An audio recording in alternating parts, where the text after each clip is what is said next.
Okay, so what is one thing that you like to change without changing it too much? Well, I think everybody, most of us, drink tea or coffee in the morning.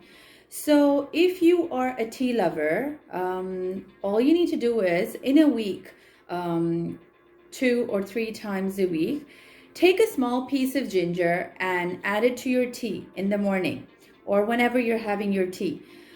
What ginger does is it's actually very good for immunity as well, but it also speeds up your metabolism. So you are going to see it yourself, drastic changes in your bowel movement if you just add a little bit piece of ginger in your tea. So while the water is boiling and you add tea in it, add some ginger as well. That's all, as simple as that. It's just going to change the taste a little bit, but you will like it. It's not that bad.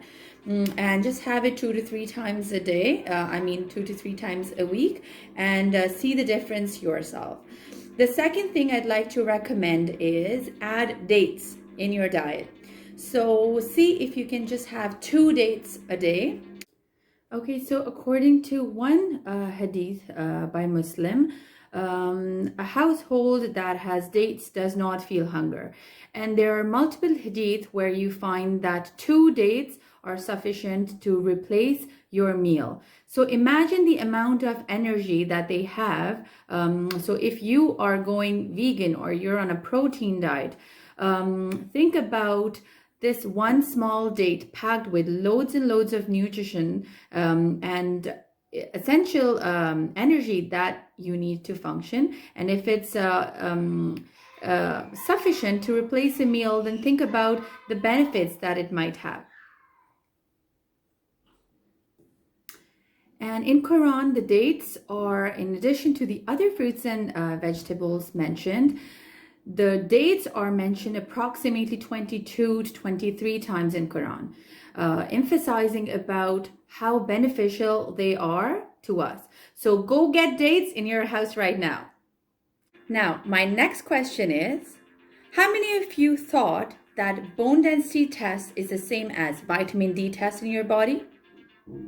Well, if you thought that's different, that's good for you, because they are completely different. And having one test does not mean that you are in the know-how of how much vitamin D is in your body, because vitamin D test is only done through blood work, and bone density test you have to go through x-rays.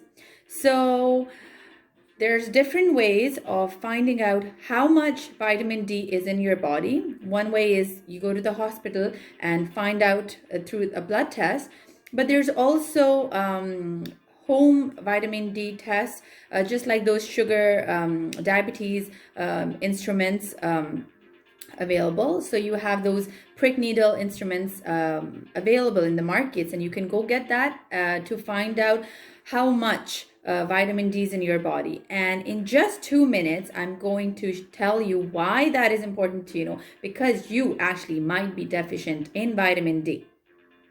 Before that, tell me some answer to these questions. My question to you is, do you get sick often? Do you have hair loss problems? Do you get muscle cramps? Do you have unexplained back pain? Do you get multiple bone sprains or breaks? Well, if you say yes to any one of them, you might be deficient in vitamin D. According to an article on the research published on the ResearchGate in 2019, this tells you distribution of population with vitamin D deficiency worldwide. And you can see in Canada, approximately 61% population, US about 36, which has definitely jumped up to more than 40%.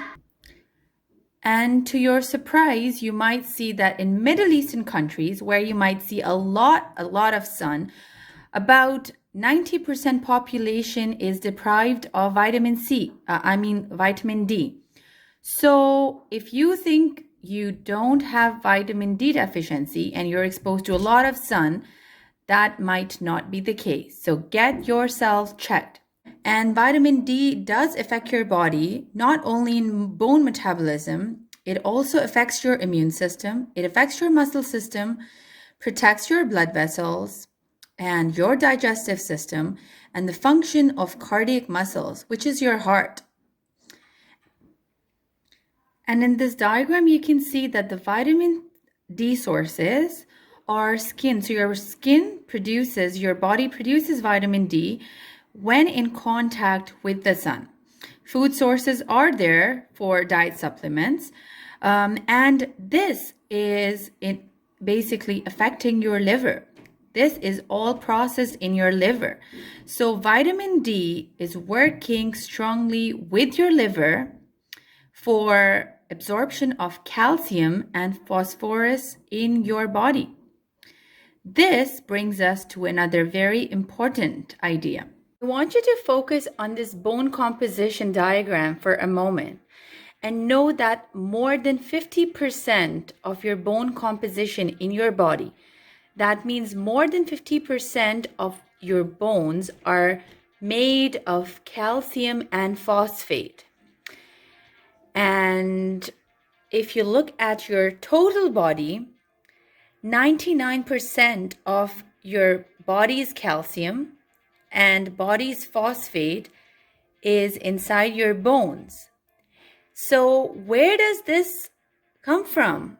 This is all going to happen. Your body is going to be able to absorb calcium and phosphate only in the presence of vitamin D. You don't have vitamin D, none of this is going to happen, and you're going to have your bone composition resulting in less calcium and phosphate, which will cause fractures and much more.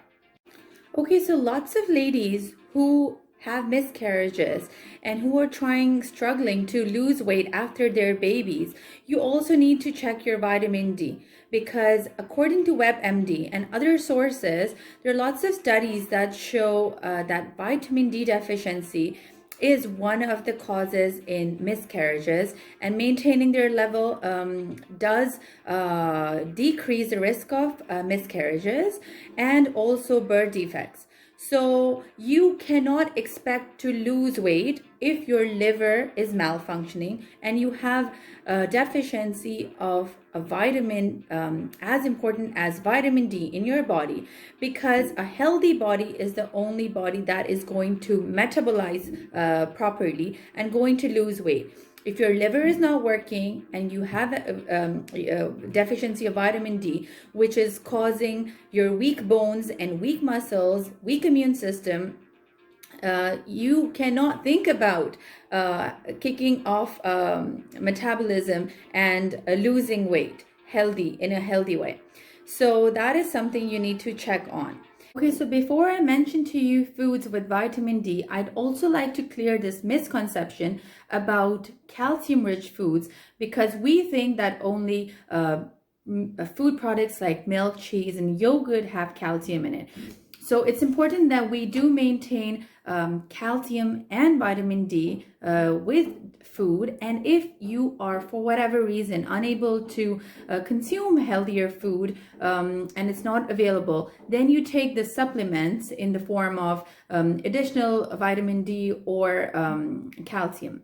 So the foods that are rich in calcium are spinach, kale, okra, collards, soybeans, white beans, and some fish like sardines, salmon, and oatmeal. Even the foods that are calcium fortified, such as orange juice, breakfast cereals, so they do have calcium. And for vitamin D, there are foods like fatty fish. If you're not a big fish fan, then there are other foods like dairy products, some dairy products with added vitamin D written on them, orange juice, soy milk, cereals, beef liver, cheese, egg yolks. So if you are having all these healthier foods added in your food every day, then you are good that you might not be deficient in vitamin D. But like we mentioned to you, if you have any of those symptoms that I mentioned in the beginning of the video, then please do check up on your vitamin D, because you might be deficient in it. And now moving on to what exercises you need to keep your system running. Please do check out the Everybody Must Know playlist in on my channel, AAI Activities, because I put in different references from Dr. Oz and every other video that I see that might be beneficial for you and that you might like.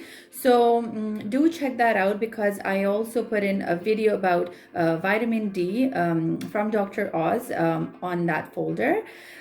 Also, I'd like to mention about how somebody like myself, who does not like exercise at all, who does not want to take out extra time for exercise, incorporate exercise in your daily life without getting any of your schedule disturbed.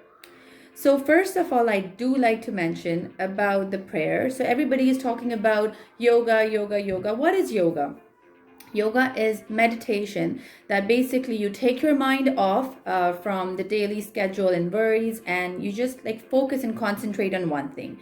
So if you are praying 5 times a day, just say 5 minutes per prayer, then you're basically doing 25 minutes of yoga every day. You don't need to go out and do separate yoga. Exercise, and please do check out Dr. Oz System 21. He has a new series that I really liked. So he's saying in that, he's suggesting in that 21 minute workout system that any exercise that you are moving in a day for 20 minutes, if you are exercising, it could be moving up and down the stairs, it could be doing anything that you're not basically sitting on the couch watching TV and you're moving yourself. That's exercise, and that doesn't matter if you're running, if you're dancing in your house, if you're skipping, if you're doing yoga, whatever, because all of us are different. Not everybody likes to jump on a trampoline. Not everybody likes to run on a treadmill. Not everybody can. So you do whatever is best suited for your body for 20 minutes in a day. And if you are praying 5 times, that's going to be bonus, because on top of that extra exercise that you're doing, it's 25 minutes of yoga plus the other exercise. And approximately, Quran mentions about 700 times approximately, Quran commands us to offer prayer. So this has to be something really, really beneficial, not just for our soul, but also physically. It has to have a lot of benefits as well. And if you are a keener, please go check out, there are lots of videos that talk about the posture in salah. When you're praying, when you're actually doing the sujood, you're actually getting rid of the migraines and all of that. So go check out, because this video is not about that, but there are lots of health benefits in that hidden in that prayer posture as well. So check out if you want to find out more about it. And for all the beauty conscious people, I'd like to mention you that your skin is the biggest organ inside our body. So if you have acne, you have pimples, this is an alarm of your body. You cannot be pretty and beautiful without fixing the problem that your alarm is going off for. So you have to fix your body, fix your liver, and once everything inside your body is going to be fixed, your skin is going to look beautiful as well. Next video, I am going to show you how you can actually make some abs in less than 1 week. So you can try, for all the keeners who are already thin and don't know how to make abs, you don't need to work too hard for it. It's very simple exercises. Whether you're a mom of 5 kids or you're whatever years old, this one simple exercise I'm going to show you, it's going to really help you make abs. And next video, I'm also going to show you a magic facial or face mask that's going to be really, really easy and simple, and it's going to add a lot of glow to your skin. Okay, so till then, stay safe And goodbye from Maryam KHAWAJA. I will see you next class.